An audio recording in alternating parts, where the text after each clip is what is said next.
जैसे आप एक जूनियर आर्टिस्ट है तो कोई भेदभाव? जूनियर आर्टिस्ट के साथ ऐसा होता है, उनका खाना अलग रहता है, उनको 1-2 कमरा दे दिया जाता है मेल फीमेल को, मतलब भेदभाव होता है। भेदभाव। क्या आप मानती हैं कि बॉलीवुड में एक डार्क साइड है, और है तो क्या?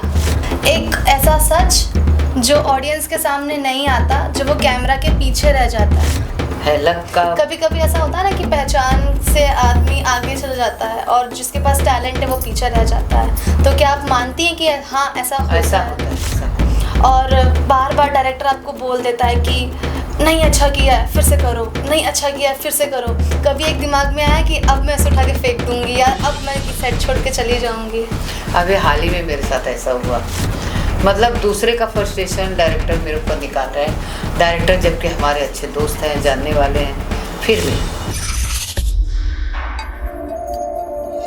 नमस्ते, मेरा नाम अतुल्य यादव है और आप सबका लीड इंडिया लाइव में स्वागत है। आज हमारे साथ है माधुरी पांडे जी। ये बॉलीवुड की बहुत ही अच्छी जानी मानी कलाकार है और आज हमारे स्टूडियो में आई है। थैंक यू, आप हमारे स्टूडियो में आई हैं आज। नमस्कार आप सबको, जय हिंद, जय महाराष्ट्र और ये सपनों की नगरी मुंबई को, जो कि हम लोगों को आज पाल पोस रहा है। मैं इसके लिए आप सबको बहुत बहुत धन्यवाद देती हूँ कि आपके चैनल के माध्यम से मैं आज यहाँ सामने आई हूँ। सबसे पहले तो आपका स्वागत करते हैं, थैंक यू आने के लिए यहाँ पे। और मैं जानना चाहूँगी आपके बारे में। अपने बारे में क्या बताऊँ, मैं भी एक एक्ट्रेस हूँ, पहले तो हाउस वाइफ ही थी, लेकिन वो फिल्में जब शुरुआत हुआ सीरियल से, जब हमारे घर में टीवी आया तब देखते देखते हमारा भी इंटरेस्ट जागा। भाई अब पता नहीं कहाँ से उड़ के कीड़ा काटा, वो मुझे पता नहीं, लेकिन मेरा भी मन हुआ कि जैसे ये लोग काम कर रहे हैं वैसे हम भी करें। तो मैंने कोशिश की और मेरा कोई बैकग्राउंड नहीं था इंडस्ट्री का, और पेपर में पेपर में पैराग्राफ आता है फिल्म संबंधी, उसमें से देख के मैं कुछ लोगों से मिलने गई और मेरा वहीं से जर्नी चालू हुआ। आप बताइए कि आप कहाँ से हैं, आप कहाँ से बिलोंग करते हैं और आप मुंबई आई कैसे? मैं रहने वाली यूपी की हूँ और मैं पैदा हुई थी कानपुर और पली बढ़ी मुंबई में, और इंडस्ट्री में भी शादी मेरी थोड़ी गांव में हो गई थी, लेकिन बॉम्बे में भी सब लोग थे और फिर इंडस्ट्री में आ गई। ये तो वही गाना आपने सुना है ना, इलाहाबाद में पैदा हुई मुंबई में पली, अब मुंबई है अड्डा मेरा तो वही है मेरा, तो उसी तरह से कर रही हूँ काम। आप जब मुंबई आई तो एक होता है ना, जब मुंबई आप फर्स्ट टाइम आते हैं आपको कुछ पता नहीं होता है कि कहाँ पे मैं जाऊँगी, क्या करूँगी, तो कौन था जिसने आपको बताया कि यहाँ ऑडिशन होता है, या और आप रही कहाँ पे, कोई स्कोप था आपका यहाँ पे? बिल्कुल था। मैं बचपन से ही बॉम्बे में रही हूँ। मेरे पापा की पहला जॉब कानपुर लगा, मैं कानपुर में पैदा हुई और 4 महीने बाद 4-5 साल की मैं थी तभी पापा मेरे बॉम्बे शिफ्ट हो गए वर्ली में, और मेरा पूरा बचपन पढ़ाई लिखाई बॉम्बे में ही हुआ है। हाँ, मैंने इंडस्ट्री में बहुत लेट आई, शादी होने के बाद बाल बच्चे हो गए, उसके बाद मैं आई। अच्छा, आपको कुछ याद है, आप हमें बता सकते हैं कि आपका पहला ऑडिशन कहाँ था? पहला ऑडिशन मेरे ख्याल से तो श्री जी या आराम नगर में मैंने किया था, और मैंने बताया था जैसा कि मैं फिल्म संबंधी देख रही थी, उसी में मुझे कोई ये इंडस्ट्री का कोई मेरे जान पहचान का कोई नहीं था, मैं जानती नहीं थी कहाँ किससे मिलूँ, करना तो चाहती थी, लेकिन वो एक दिन मैं ऐसे पेपर पढ़ रही थी और फिल्म संबंधी देखा और उसी में से मैंने नंबर लेकर उन लोगों को फ़ोन किया और वहाँ जाकर मिली और वहीं से मेरी जर्नी स्टार्ट हुई।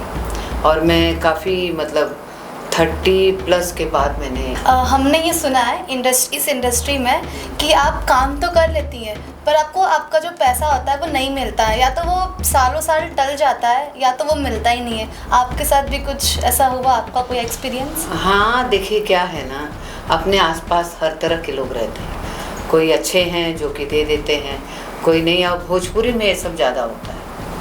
भोजपुरी में मेरे साथ हुआ था, अब मैं नाम तो नहीं लूँगी डायरेक्टर का और प्रोड्यूसर का, जो कि भोजपुरी में पैसा बहुत दबाते हैं, बाकी मेरा तो ज़्यादातर हिंदी चल रहा है। भोजपुरी से मुझे कोई एलर्जी नहीं है। मैंने कम से कम 10-15 फिल्में की हैं भोजपुरी में। पवन सिंह, निरहुआ और रवि किशन, समर सिंह, ऐसे करके करीब करीब सारे लोगों के साथ काम किया है। यश मिश्रा छूट गए हैं अभी, और रितेश पांडे छूट गए हैं। ऐसे करके 2-4 लोग छूटे हैं, बाकी तो मैंने काम किया। आपने भी कहा कि आप बॉलीवुड के बड़े बड़े सेलिब्रिटीज़ के साथ काम किए हैं।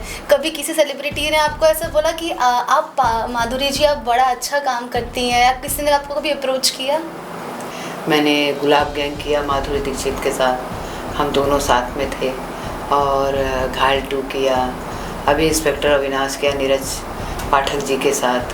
और ये सोनी लीव का मैंने किया, 2 वेब सीरीज़ किया। फीचर फिल्म भी बहुत सारे छोटे बड़े किए हैं, लेकिन बहुत बड़ा जैसे सलमान खान, शाहरुख खान, इन लोगों के साथ काम नहीं। खान ब्रदर्स के साथ रह गए? नहीं, हाँ, उनके साथ नहीं कर पाया। अच्छा। और मेरे तो फेवरेट अमिताभ बच्चन थे, जिनके साथ में करने के लिए मैं इंडस्ट्री में आई थी, और वही मेरी प्रेरणा है। और मैं गई, जब शुरू में मैं आई ना, तो मैं जूहू गई उनके बंगले में, उनके दर्शन किए, जैसे कि मैं आ रही हूँ आपके साथ काम करने, लेकिन अभी तक मुझे वो सौभाग्य नहीं मिला। अच्छा। तो मेरी दिल्ली अभी दूर है। नहीं, हम ये मनोकामना करेंगे कि आप जल्दी अमिताभ बच्चन से और खान ब्रदर्स के साथ आप कोई बॉलीवुड मूवी ज़रूर करें। ऐसा होता है ना कि जैसे आप एक बॉलीवुड में हम आपसे पूछ रहे हैं कि ऐसा होता है, जैसे आप एक जूनियर आर्टिस्ट है, तो कोई भेदभाव कि अरे तुम तो जूनियर आर्टिस्ट हो, इसे अलग खाना दे दो, या तो तुम जूनियर, ये बहुत स्टार है, इसे अच्छा खाना मिलेगा, इसे वैनिटी मिलेगा, और आप लोग को एक छोटा सा घर, ऐसा कभी? जूनियर आर्टिस्ट के साथ ऐसा होता है, उनका खाना अलग रहता है, उनको 1-2 कमरा दे दिया जाता है मेल फीमेल को। मतलब भेदभाव होता है? भेदभाव तो होता है। अच्छा। इसमें 2 राय नहीं है। और कैरेक्टर आर्टिस्टों के लिए भी भेदभाव होता है। हमारा भी एक कैटेगरी उनसे ऊंचा है। हमको भी बहुत ज़्यादा जो A ग्रेड के हैं, उन लोगों के जैसा तो नहीं ट्रीटमेंट मिलता, लेकिन हाँ, सपोर्टिंग रोल, एक कैरेक्टर आर्टिस्ट है तो उनका कुछ तो मिलता है। हमें उसकी इज्जत तो मिलती है। अच्छा, क्या आप मानती हैं कि बॉलीवुड में एक डार्क साइड है, और है तो क्या? एक ऐसा सच जो ऑडियंस के सामने नहीं आता, जो वो कैमरा के पीछे रह जाता है, पर कभी भी एक कैमरा के आगे एक अलग दुनिया है, पर कैमरा के पीछे भी एक दुनिया होती है। तो ऐसा सच जो हमें नहीं पता, हम ऑडियंस है, बट आपको पता है क्योंकि आप काम करती हैं। नहीं, जितने लोग काम करते हैं सबको पता है, और जो उनसे जुड़े हुए हैं उनको भी पता है, सबको पता है। लेकिन क्या है कि जैसे बीच में आया था मी टू, आया था, बहुत सारी चीज़ें आती रहती, खुलता भी है, चीज़ें खुलती भी हैं, बहुत सारे MMS आते हैं, तो चीज़ें तो बहुत कुछ होती हैं, लेकिन ये अपने ऊपर डिपेंड है। और ऐसा नहीं है कि इस लाइन को लोग बदनाम किए हैं, ये लाइन से अच्छा कोई लाइन नहीं है, क्योंकि यहाँ पे लोग पूछते हैं कि आप मेरे साथ काम करोगी, मैं तो ठीक है, चलो, वो काम करने के लिए पूछते हैं। अगर कोई रेडी होता है, एग्री होता है, तो ही कुछ भी किसी के साथ होता है, नहीं तो नहीं होता। अच्छा। पूछा जाता है, यहाँ पे कोई जोर ज़बरदस्ती नहीं है। अब काम के लिए कोई शॉर्टकट ले तो वो उनकी बात है। जो इनको जल्दी हाई लेवल पे ऐश्वर्या राय या प्रियंका चोपड़ा बनना है, तो वो करती हैं हाई लेवल पे, तो करें भाई, जिनको जैसे करना है करे, आज़ादी फुल है, कोई किसी को रोक टोक नहीं है। बस कभी आपको ऐसा नहीं लगा कि अब बस हो गया, अब मुझे सक्सेस नहीं मिल रहा है, मैं नहीं करूँगी? नहीं, मैं हिम्मत हारने वालों में से नहीं। मुझे मतलब कई बार जैसा होता है, फ़ोन आता है, फिर कैंसिल हो जाता है, तो दुख होता होगा? दुख तो होता ही है, लेकिन फिर हम सोचते हैं ना, जो मिला वो अपना, जो नहीं मिला वो सपना। अच्छा, आपकी ये बात बड़ा अच्छा लगा, जो मिला वो अपना, जो नहीं मिला वो सपना। क्योंकि अगर मैं बहुत ज़्यादा ऐसा हाई लेवल पे गई नहीं हूँ कि आज मैं इतने ऊंचे पे जाके फिर हूँ तो डिप्रेशन में जाऊँ, ऐसा कुछ नहीं है। मैं तो यही सोचती हूँ कि हम लोग यूपी वाले हैं, मेरा होम टाउन यूपी है, मैं बनारस की हूँ।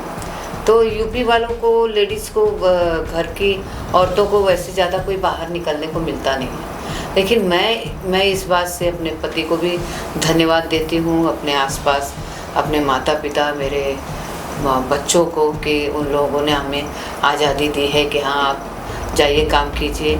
और मैं उनका विश्वास भी तोड़ने में यकीन नहीं रखती।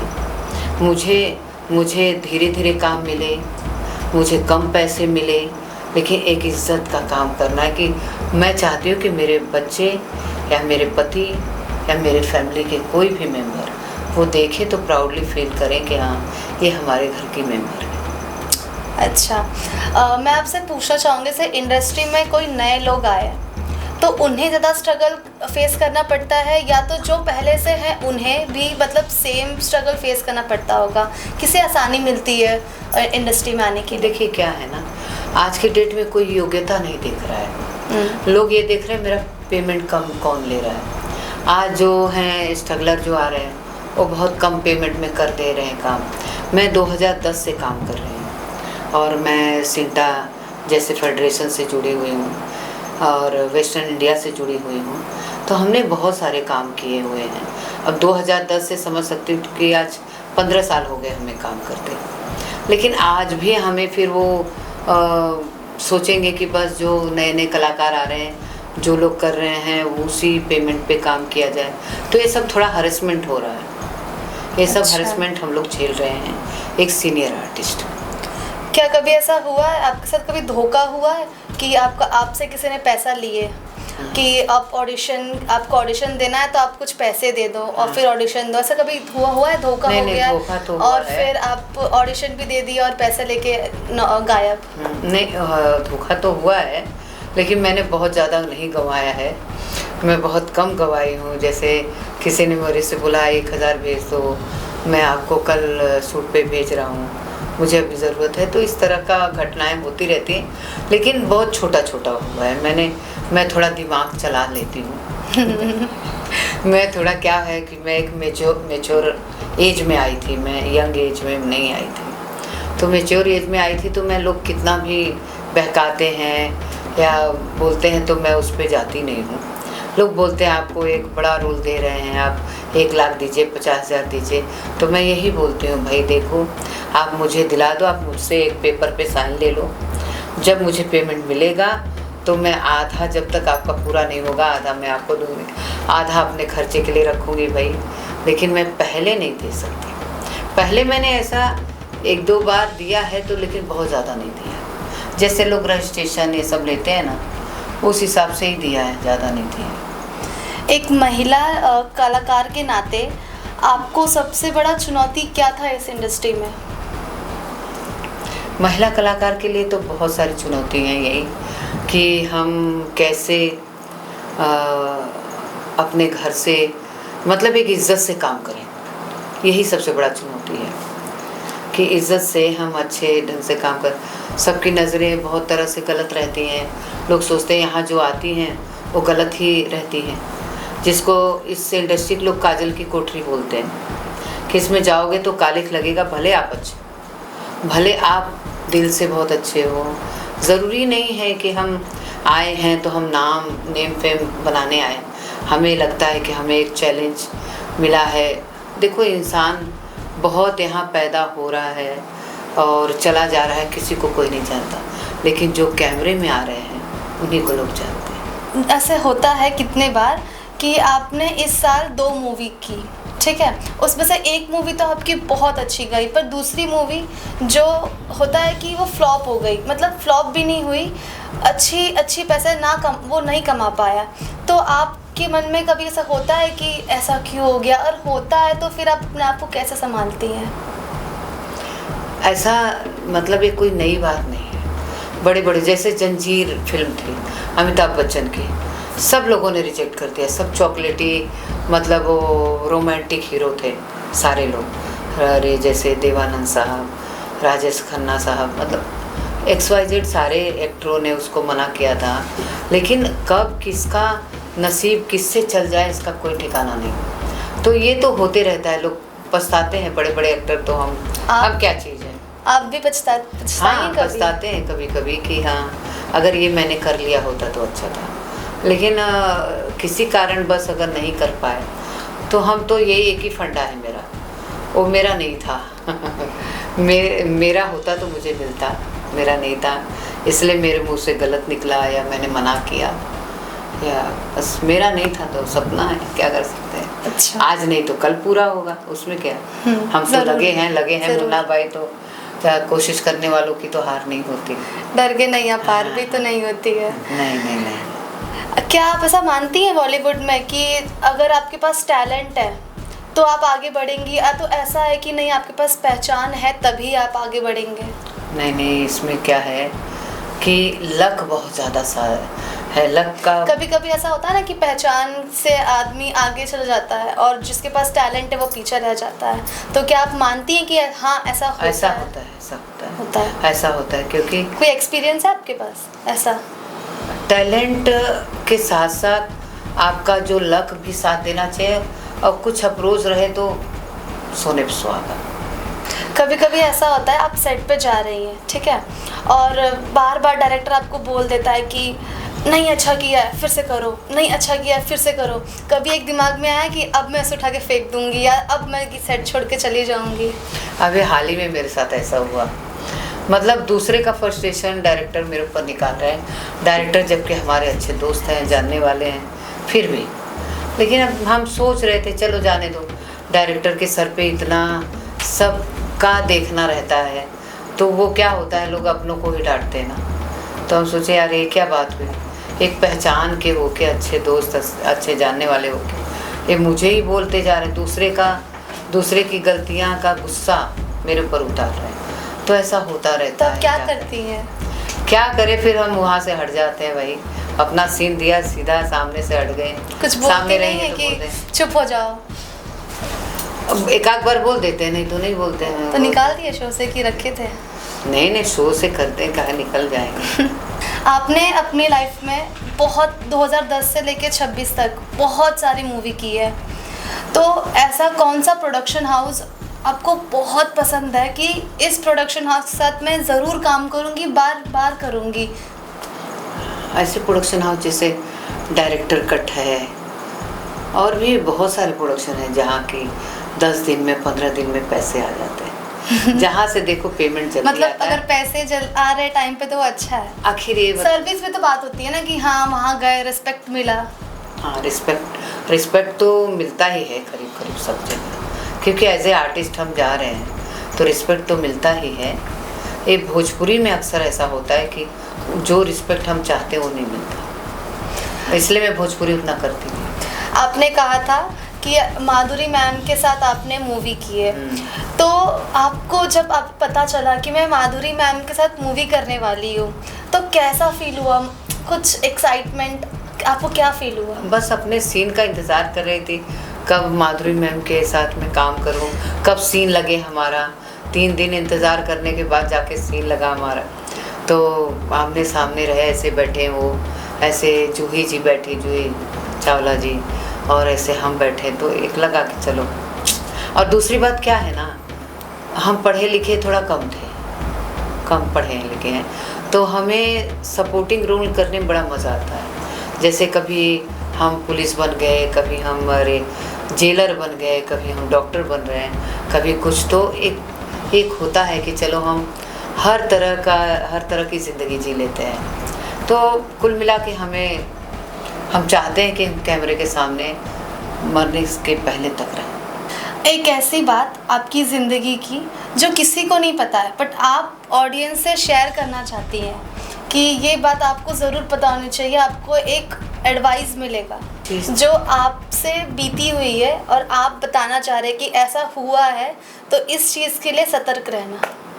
सतर्क बस इसी बात पे रहना कि किसी के बहकावे में मत आओ, कोई पैसे मांगे तो मत दो, वो पहले देखो कि कौन सा प्रोडक्शन है, क्या है, और ऐसे ही किसी पे भरोसा नहीं करना चाहिए। आप बहुत दिल दिमाग को शांत रख के और बहुत ही ये सोच के आओ कि नहीं मुझे काम करना है, और पहले जो पैसे मांगते हैं वो समझो चीटर है। अच्छा। चीटर लोग ही पहले पैसे मांगते हैं, नहीं तो लोग योग्यता देखते हैं, क्वालिटी देखते हैं। अगर आप अच्छा, आपको 4 लाइन दे दिया, आपने उसमें खेल के कर दिया, तो आप कैमरा किसी को माफ़ नहीं करता, और कैमरा बराबर खींच लेता है। आप अच्छा किए हो तो आप देखो, अरे वाह क्या किया है, एक नहीं 10 लोग आपको रेफ़र करेंगे। तो इसलिए आप अपने क्वालिटी पे ध्यान दो, अपने आप को और एक्टिंग पे, अपने स्किल पे ध्यान दो। आप में कुछ कमी है तो उस पे ध्यान दो, और पैसे देकर या शॉर्टकट मारकर कुछ नहीं होगा। तो ये थी माधुरी पांडे जी के बारे में, उन्हें बॉलीवुड में क्या फेस किए, क्या क्या स्ट्रगल किए, और उन्होंने आपके लिए कुछ एडवाइस तक दिया है कि आप जब बॉलीवुड में आए तो इन्हें फेस ना करें और अच्छे से बॉलीवुड में अपना डेब्यू दें। धन्यवाद माधुरी जी, आपने अपना कीमती समय निकाल के हमारे पास आए। हम डीड इंडिया टीम की तरफ से खूब खूब आभार आपका कि आप हमारे यहाँ आए। Thank you. Thank you.